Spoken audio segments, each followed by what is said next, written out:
Alright, let's be frank here. It's kind of strange that we even have to review Nintendo Switch 2 Welcome Tour. This is essentially an interactive user manual, and it has pack-in-game energy coursing through every line of its code. But Welcome Tour isn't a free bonus. An inexplicable $10 price tag means that you, a new or prospective Switch 2 owner, are forced to ask the question of not only whether it's worth your time to run around this digital gallery of micro-sized minigames, nifty tech demos, and trivial trivia booths, but also your money. And while there are a few chuckles to be quietly snorted out, and some behind-the-scenes factoids that left me slightly above-whelmed, I ended up wishing I had learned about all the cool things my new game system can do by actually playing a game on it, rather than flipping through a series of marketing-approved PowerPoint presentations.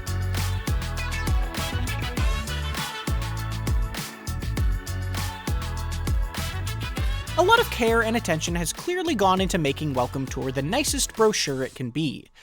It's sleek and shiny in the way Nintendo games often are, and there's a surprising amount to it as you travel across giant versions of nearly every official piece of Switch 2 hardware that's available at launch. Styling this environment like some sort of Nintendo-themed Apple store full of badge-wearing employees is a strangely sterile choice when compared to stuff like the celebratory theme park of the Wii U's Nintendo Land, or the adventurous spaceship of the PlayStation 5's Astro's Playroom. But it is one that has at least been executed to the best of its intent. There are four main types of activities as you explore: collecting stamps at podiums that mark points of interest, messing with tech demos that show off some neat little feature of the Switch 2, playing minigames that similarly flaunt new tricks but with a more tangible goal or score to try and beat, and finally reading up at information desks that teach you a bit about a certain aspect of the console, and then have you parrot it back as part of a comically easy quiz. You'll earn gold medals as you complete these tasks, and some activities are gated behind having a certain amount, turning Welcome Tour into one big checklist to slowly tick off. The problem, however, is that you're never given a good reason why you should try for 100% completion beyond the desire to say you did.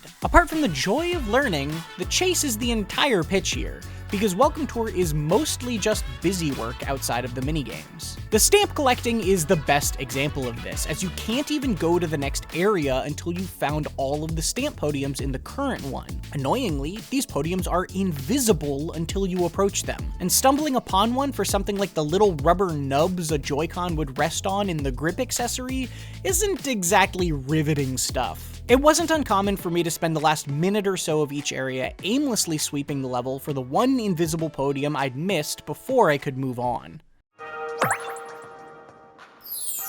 More enticing are the tech demos and minigames, which range from mediocre to fairly entertaining, but my reaction to most fell somewhere in the realm of this. Neat. The tech demos are cool because they can sometimes allow you to slip behind the curtain in an interesting way, giving you precise control over the strength of the rumble in your controllers or letting you compare the effects of super resolution upscaling side by side. The coolest of them is probably the ability to play World 1-1 from the original Super Mario Bros. At 1:1 pixel scale on a 4K TV, which fits the entire stage on screen at once. I don't really get why Nintendo stopped short and didn't just make the rest of Super Mario Bros. Playable this way too, but still, neat. The minigames are more hit and miss, and usually ask you to get certain scores or times to earn medals and unlock harder versions of them. That could be using the new Joy-Con mouse controls to pilot a UFO to avoid spiked balls, playing a matching game based on rumble feel alone, or contorting your face in front of a connected USB camera to match a series of expressions with inconsistent results. Some of these are pretty fun and occasionally even a satisfying challenge, like a speed golf game that demands precision with the mouse controls. However, others are borderline laughable. Two different options literally just have you pixel hunting, while another has you slowly scraping paint. A lot of these feel like the first draft of a Mario Party minigame that didn't quite make the cut.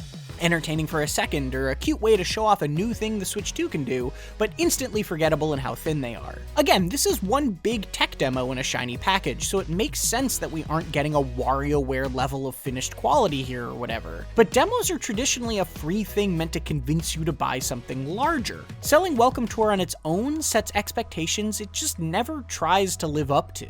When you do find a minigame that's a slightly more enticing endeavor, Welcome Tour's completionist mentality can often get in its own way. It will sometimes halt my enthusiasm for a game by arbitrarily blocking me from taking on its harder levels until I've gone off and collected more medals. sometimes a lot more, by doing something less fun. And you'd better own a 4K TV, USB camera, and either a Pro Controller 2 or Joy-Con 2 charging grip, otherwise you'll be stuck with the silver medals you earn by using a cheat code to skip certain uncompletable attractions. So while there are a few nuggets of good ideas scattered about, none are really a repeatable draw on their own that might make me want to start Welcome Tour up again one day. I have to give the minigames credit though, because at least those give you something decently amusing to spend your time on. The quizzes, on the other hand, are so uninteresting that I eventually started walking right past some of them. Little information kiosks can be found all over Welcome Tour, each sharing a series of slideshows about a different Switch 2 topic. Maybe that's the mechanics of the new Joy-Con's HD rumble, joysticks, or magnetic attachments. Perhaps one will teach you about the cooling tech built into the new dock, or the stand on the official USB camera peripheral.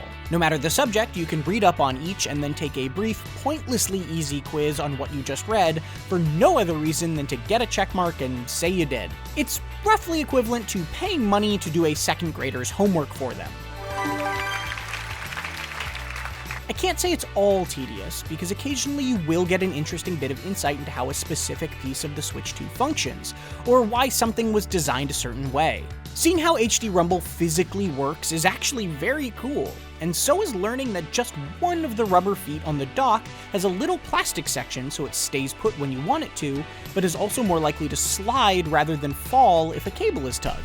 That's some genuinely fascinating insight into how much Nintendo's engineers thought about every aspect of its design. But more often, what you'll get instead is vapid, surface-level information where the important fact you'll need to remember for the quiz is Nintendo controllers have had control sticks for a very long time. Cool. I think these frustrate me so much because they feel like a missed opportunity. There are so many of these quiz desks, and I can count the number of times they elicited any emotion at all from me on one hand. Welcome Tour has you physically crawling into the system and walking along its circuit boards at certain points. That rocks! But while it will tell you about why the Switch 2 has more capacitors than the original, or how each Joy-Con has a computer built into it, it does so with all the intrigue and depth of a middle school science fair project. This was such a prime opportunity to truly document the design process behind this device, or dig into Nintendo's hardware history in a more nuanced way, or just have a little more fun with it in general. Instead, you only get glimpses of that promise, buried in what feels like pre-approved marketing copy that you'd be more likely to find in a press release than one of the only 2 first-party launch games. The end result of all this is a museum without much of interest to teach you, a user manual that's not very convenient to read, and a game that's not all that fun to play. That might sound harsh, and it's true that if Welcome Tour had been a bundled inclusion, or at the very least a perk included as part of your Nintendo Online membership, I probably wouldn't be holding its feet quite as close to the fire. But as a game you have to buy, it's hard to recommend what's here to anyone except the biggest Nintendo fans. And even then, it's good for a little more than a day or so of taking photos like Bender. Nintendo Switch 2 Welcome Tour is a charming concept, mixing an interactive instruction manual with minigames and tech demos that show off the Switch 2's coolest features in a hands-on way. The execution of that idea, however, is a somewhat muddled collection of quaint distractions and missed opportunities dressed up as a completionist checklist without much point.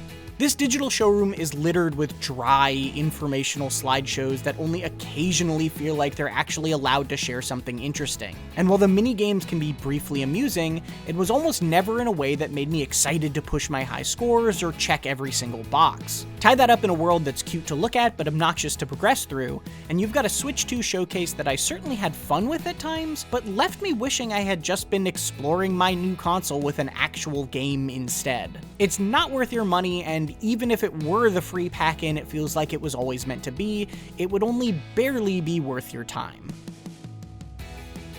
Keep an eye out for my full review of the Switch 2 console itself, which I am enjoying a lot more than this overall, as well as our review of Mario Kart World in the coming days. We've also got to look at the Switch 2 edition of Breath of the Wild already, as well as comparisons for the updated version of Pokemon Scarlet and Violet. And for everything else Switch 2, keep it right here on IGN.